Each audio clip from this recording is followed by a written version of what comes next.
it's a powerful card when it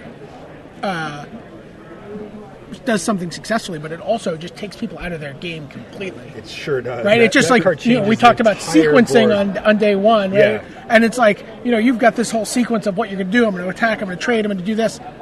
And it does not work out. No, that thing tends to freeze the board state pretty quickly. So we're going to start off on a quarterfinal between Raphael Levy, the Hall of Famer, and David Saylor, an old long-standing Magic player. He's been around forever. So this is a kind of fairly classic matchup. David Saylor is what I would call a very fair black-red deck. Features removal and creatures and does its thing. On the other side, you are going to see a lot of action from Raphael Levy very quickly. He is blue-white, he is humans, and he's what I would call humans tempo. He's got double feeling of dread. He's really all about getting a Marshall. Marshall watched the deck. What did you referred to the deck as a specific archetype here? Yeah, and I think that what Rich said is exactly. It's a tempo-based deck. So he was taking the cheapest possible blue and white creatures that he could, and he's basically looking to assemble a board state that can get in for some amount of damage, 4 to 5, maybe 6, and then he's got 2 feelings of dread, he's got Grasp of Phantoms. He unfortunately didn't get any silent departures, which would have been an absolutely fantastic card in this deck. But bottom line is, he's looking to assemble a quick board and then not care about what his opponent does creature-wise after that, and then just get in for the last damage. He's also got an Invisible Stalker, and he picked up, in Pack 3, Pick 1, he got a Silver Inlaid Dagger, which turns all of his one-drop human dorks into all of a sudden formidable threats. And as you see, Levy has kicked off very quickly with a Delver of Secrets. And he adds Unruly Mob to the board. Late game he has a Lost in Mist, which potentially says, no, your big card doesn't happen, and your previous what-would-be blocker goes away. Yep. You might see him win games like that. He's going to reveal. Nope. No instant or sorcery there. Saylor is underway. No, these are from the... So he got a I had 3 guys... Crew and Outlaw. Careful there.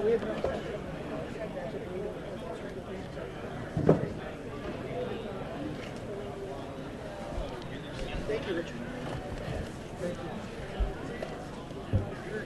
He's got a Stitcher's Apprentice here. So, David was not super excited about his deck. Felt like he had to really cobble it together out of spare parts. Yeah. I'm curious. He had a little bit of green. He had Spider Spawning and a couple of other cards, and he was actually thinking about playing those. I don't know if he ended up going with the splash or not. Okay. So he goes in. Comes up with Abattoir Ghoul next. And I mentioned that, and then deck lists are handed to us. Ooh. So we'll find out what eventually. It's one of these, I know. I'm sure David would like to get that Crew and Outlaw flipped, but based on the curve that I saw from Raphael Levy's deck, I don't think that thing's going to get flipped anytime. And you think he has enough cards in his deck to be able to do you think he has enough instants so that he can keep David from being able to flip it on his turn as well? I do, because he's got 2 feelings of dread, and he can do those on his turn, and they're also effective on his turn to take away their attack and then let you get in. The problem right now that Raphael's facing is that he's got 3 1-power creatures. It just flipped. Oh, he did flip it. But does Raph have a Smite the Monstrous? I'm going to assume that he was okay with that then, because there's, based on what I saw, he's either got a bunch of lands in his hand or he is okay with this happening. I'm expecting a Smite the Monstrous. Well, that's a 3/3. That's right. Yeah. The Terror of Crew and Pass when is it 3/3 attacks, double strike. And it's double strike. I'm thinking about Instigator Gang. That's right. +3/+0. That's the one you want to get. So there's Feeling of Dread to say, go away for now and at least once more. He has an option of flashing it back here, although that would be just to flip the Werewolf. It doesn't make a ton of sense. Okay, so he's going to make a token and sacrifice it to grow his Unruly Mob. And we might see a bit of response from Saylor. Yeah, he's got 5 untapped mana here. So Saylor didn't end up playing the green, we said, but he is straight 9 mountains, 8 swamp. And there is Saylor. Old school draft style. Yeah, he said he didn't like this archetype personally, but he says this is kind of what he fell into. Right. All right, so he's got a Harvest Pyre. Nothing Doesn't in his have any yard. cards in his Yeah, I yard. don't think he can use that. I don't know how concerned he is about that unruly mob becoming a 2-2. I guess he must be Gonna a see victim of victim. night. Yeah. Concerned enough. Okay. Well, then the mob's going to become a 3-3 here. Well, no, now Oh, it's all still on the stack. yes, it is. Okay. Harvest pie for 1. Now let's just send it all packing. Yeah. Yeah, Raph's like, yeah, I know. It's Yeah. dead. Not often you need to explain things to Raphael Levy. Now there's a, but- now a token comes into play. Right. And what are you gonna sacrifice? Counters go on the village cannibals on the other side of the table. Ah, yes. Yeah.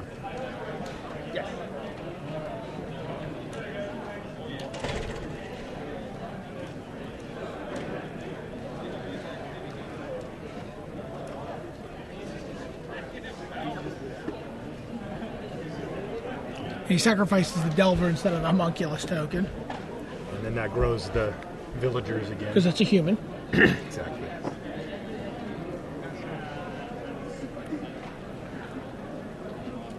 So the early start that Levy would have looked for has somewhat disintegrated here. He was like, "Am I flipping it? What am I doing? What's?" Yeah. Oh, it flips on his turn. It flips because David played 2 spells. That's right. Yeah. It's still tapped. There we go. So Levy will send his homunculus token in for 2. And will then tap out full 4 Oh, for he does have Smite the the Smite, Monstrous. It does have the smite in, so he didn't mind The letting cannibals ticking up. Exactly. All right. So we've got a rage thrower. And he How many gets ways a- does Raph have to deal with a rage thrower? He can keep it tapped down. That's not I quite think enough. smite is the only. I think smite's the only card that I saw Yeah, that and can he actually only, just and he kill only it. had 1. Yeah. He's Chapel got sensory Guide. He's got- deprivations and stuff. He's got but- Lost in the Mist, Dissipate. Could definitely be an issue. He's going to offer the trade here. So did you feel like watching the draft that Raph had a very clear plan of what he wanted to do? Yeah, I mean, once like after the first pick, he stuck to it religiously. During Pack 2, he got past a couple of very good black cards, mainly a Curse of Death's Hold, which is actually very good against him as well. And it didn't phase him. He stuck on plan, and he just did not waver at any point. I think he knew the deck that he wanted. More flipping action from Saylor. So he gets ready to look at 2-2 Homunculus and 2-3 Flying Chapel Geist on the French side of the table. This is going to be an issue because that Terror of Kruin Pass can't be blocked. It has to be blocked by 2 creatures or more. And since it has double strike, it's pretty bad for Wrath right now. So interesting to find out Saylor, despite wearing a Mets outerwear there, is actually a Minnesota Twins and St. Louis Cardinals fan. What happened there? He was wearing it because he likes baseball. He's just supporting baseball. He's just supporting baseball, and I guess that was the only baseball shirt that was clean. I can respect that. I don't know. All right, get in for 2. Let's we leave see the if- homunculus back to block. Or see Feeling of Dread get flashback here? No. Yeah, I think if he was going to, he'd probably just ship with the homunculus as well. Pitchburn Devils is next from Saylor.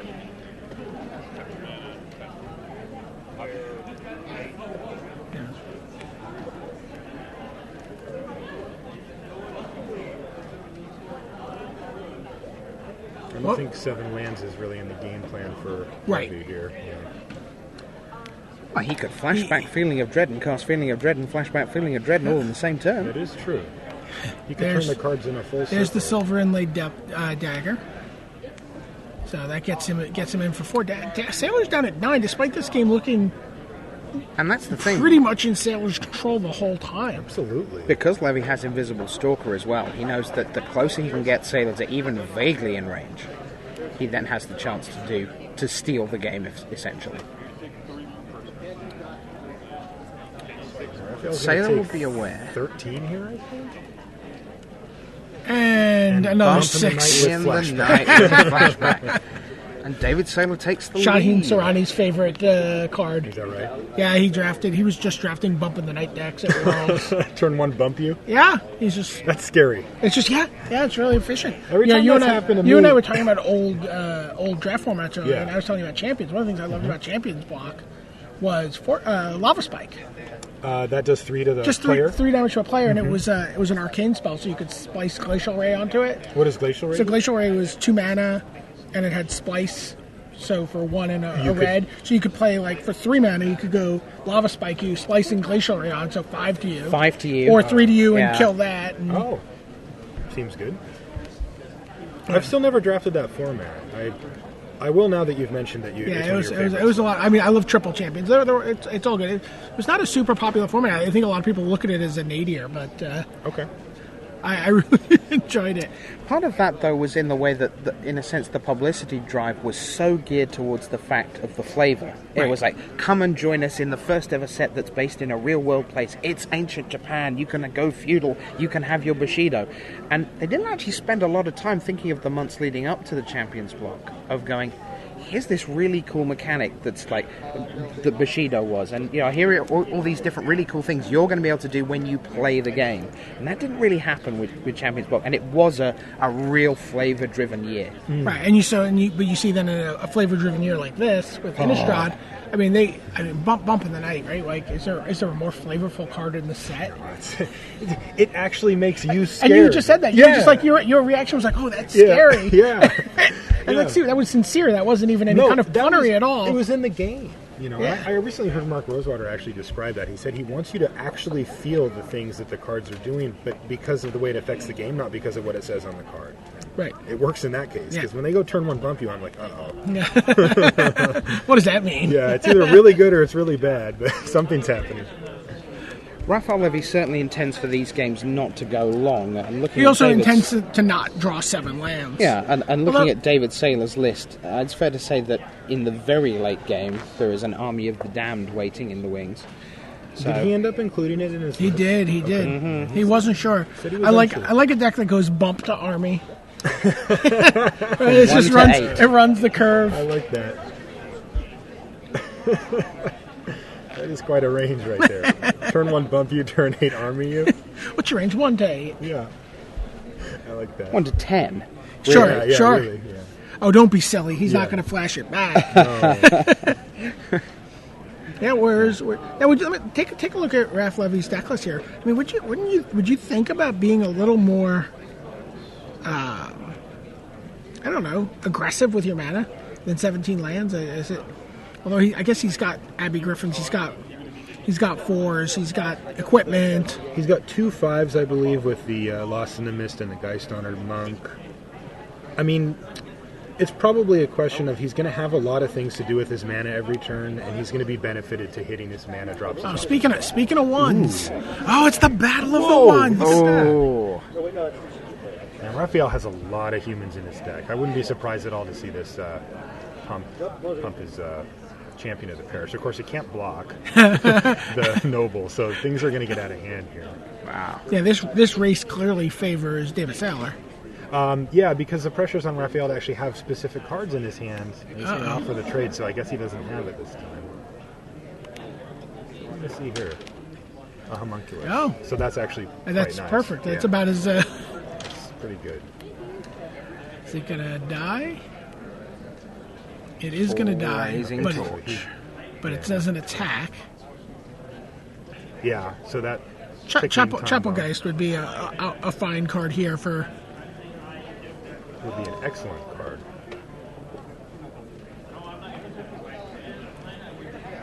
He has 2 Elder Cathars in his deck. We can see one of those come down, but then he's in full race mode.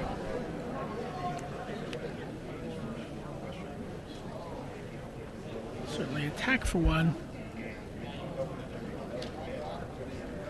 Yeah, Homunculus is kind of difficult for. It can occupy the.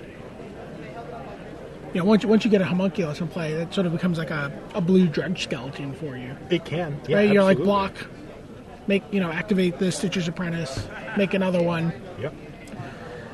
Yep. So Levy taps 2. And what is about to hit the battlefield? An unruly mob. He's decided to do the race. He's doing the race. Which, with double feeling of dread, seems pretty reasonable. Sure. So, in case people don't realize it, the Stromkirk Noble cannot be blocked by humans. It's particularly good in this matchup. Oh, and speaking of good in this matchup... Now he's got a 2-2 first strike. This is a critical turn here.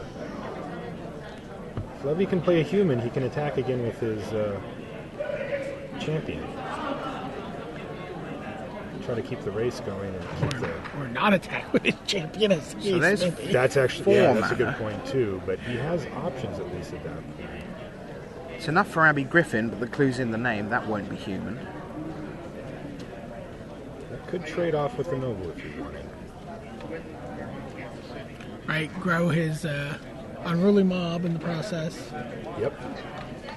Yeah, that's a reasonable sequence. Right. And also with the first strike on David's side, he has the opportunity to let something of his get first struck to death, grow the unruly mob, depending on, not next turn, it won't matter, but it could later on.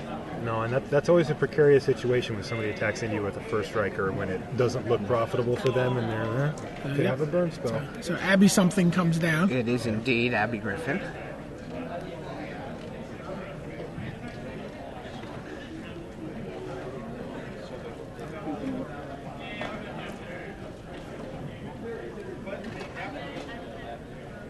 I think another possible reason for 17 land is you look at the Chapel Honored, the Geist Honored Monk. You want that to come down on the plate on of 5, course. not on turn 7. Of course. And he has multiple Abby Griffins, and he has equipment that he can sink his mana into, and he has some another 5. So. Yep. This is Markov Patrician. Oh, he's got a couple options. He's got a Devils, Or he goes for the 2/3 rather than the 3/1 lifelink. Devils is just such a weird card, right? It's like it doesn't fit in any strategy deck. particularly. It just fits in a curve. It's a devil. It's perfect in this deck, right? It's perfect in a curved deck like this, which is just not a ton of synergies and just is on curve removals. Deal with stuff. Yeah, one of the interactions I like with Devils is that it doesn't die to Rolling Templar, and it's in the same color as it. Sure. So a couple of points come in, which you can't see just by looking, because that's the Abby Griffin being vigilant. And now Voiceless Spirit flying 2/1 first strike for Levy, who passes the turn. He's like, I would not like the Cruel Outlaw to flip. Yep. Yeah, right. That was just one of those cards. It just gets in. Gets in there. Ooh, that's a Heretic's Punishment. It's a card we saw a little bit of today. Yes. Oh, man. Usually with 10 or 11 mana available to dump into it. Yeah.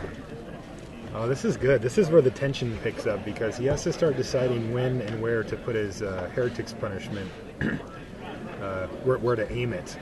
And then it'll usually take up the better part of his turn when he does decide to activate it. And that, if he whiffs or if he doesn't choose correctly, it can get you. But fortunately, it's against a deck that has a lot of 1 and 2 toughness. It will likely kill everything he points at if he goes for their creatures.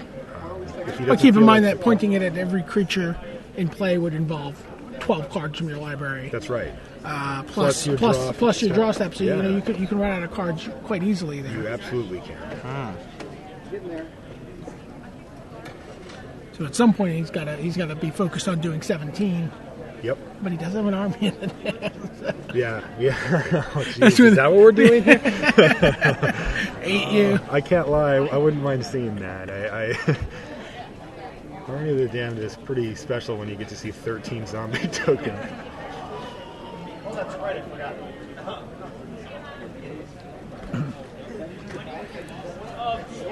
Did you want this? Yeah. So Levy begins the process of feeling of dread. 1, 2, 3, 4, 5, 6, 7.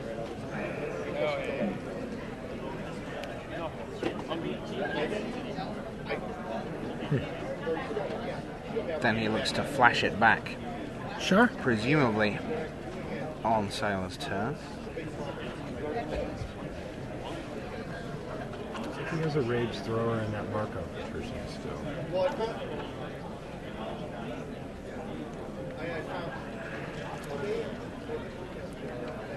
So arguably, Heretic's Punishment is going to be too slow here, and that Saylor has to find a different way. Pretty common argument against Heretic's Punishment. Yep. Right? It's a 9-mana investment just to get your first activation. That's right. Now, if you get it down on a stable board, the card dominates. So She's going to pass in order Saylor to pass flip. with no and with no attack, obviously, because Okay, yeah, because he wants to leave his guys back to be able to block the unruly mob and to just have a blocker. And a single attacker means that the feeling of dread is going to leave him defenseless. That's right. Save for the Heretic's Punishment. Yeah, this game is very much about that Heretic's Punishment now. If you can get enough activations to not be outraced, you should be able to stabilize him. I think that with how much power he has on board, he should be able to finish him pretty quickly. I don't think he's going to get decked or anything here. If he can Of course he's not. Of course he's not. I'm just trying to say how far down he's got to go. And Well, he's got to clear off a fair amount of creatures here.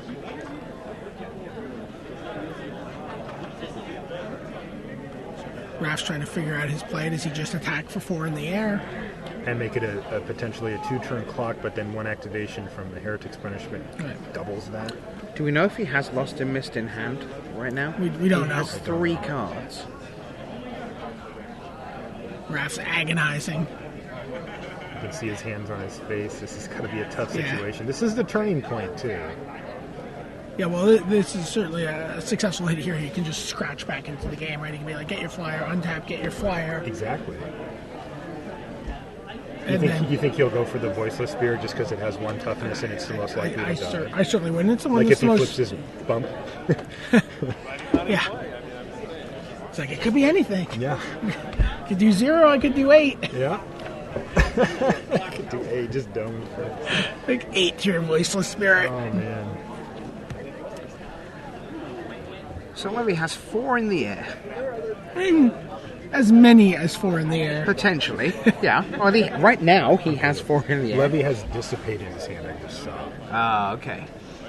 Which isn't quite as good as Lost in the Mist here, because bouncing the Heretic's Punishment sets him back a long, long way. Yeah.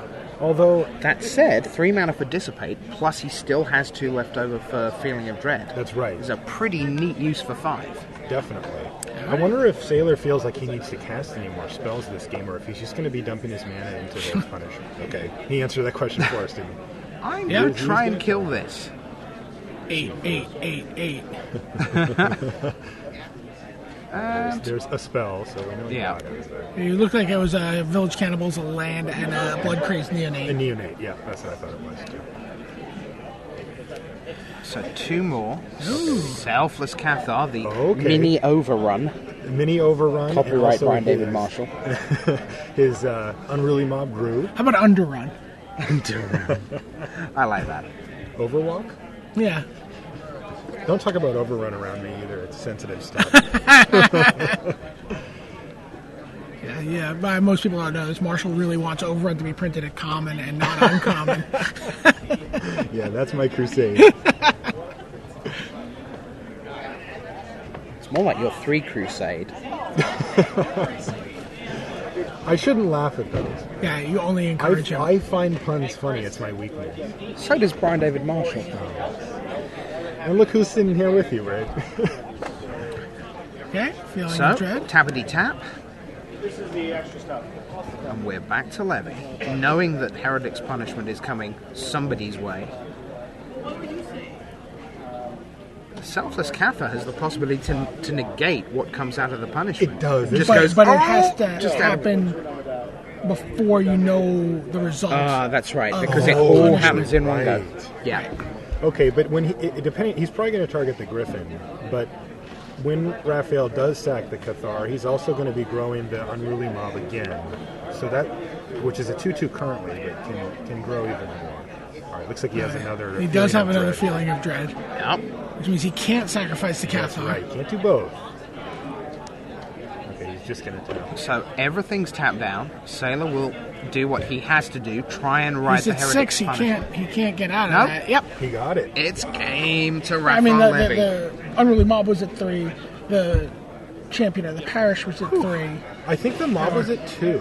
No, he had just lost a creature last turn. Okay, so that grew it again. Gotcha. Rarely seen a man more disappointed to get to the final of a GP than Raphael Levy at the tail end of last year. He was devastated to lose the final of the last European Grand Prix of the year.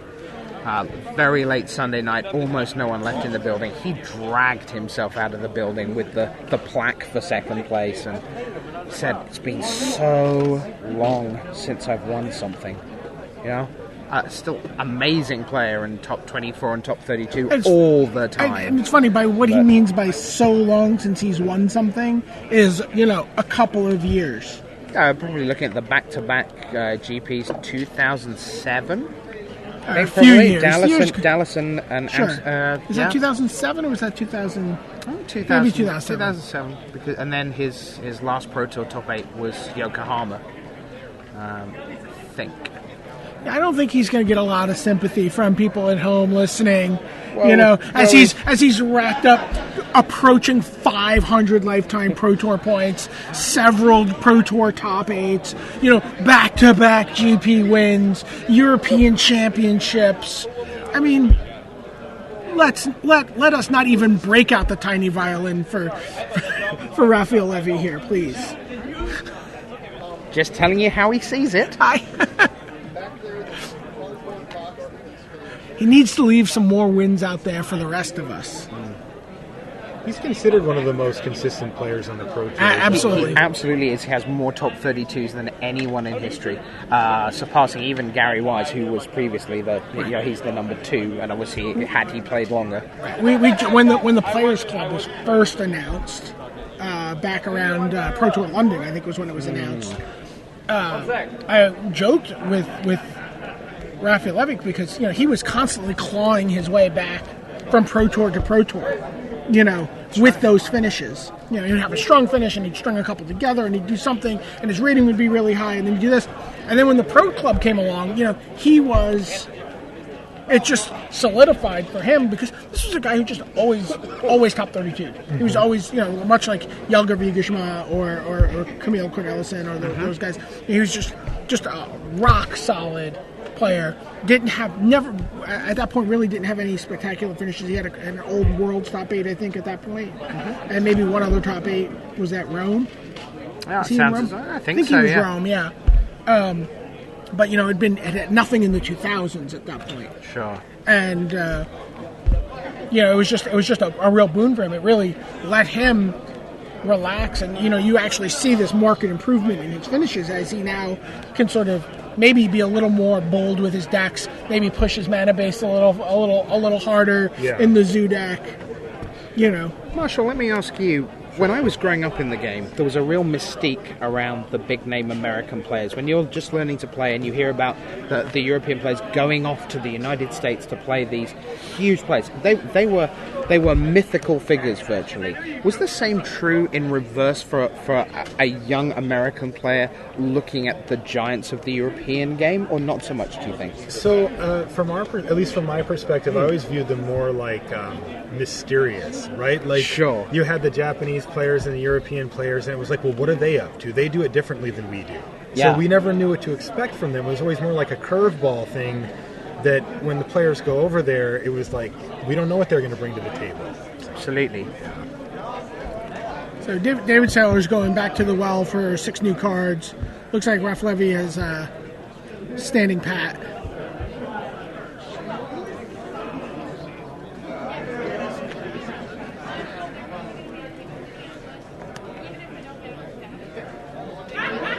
This is a big game for both of these guys.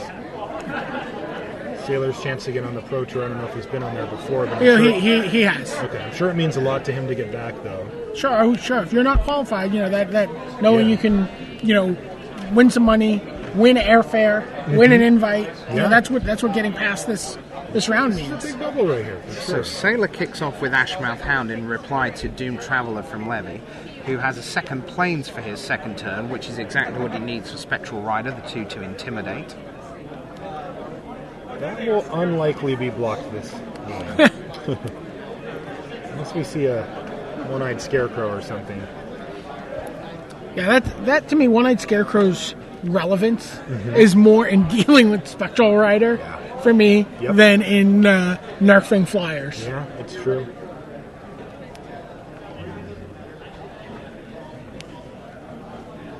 We've seen a fair few 0-1 tokens, though, this weekend. We have. We absolutely have.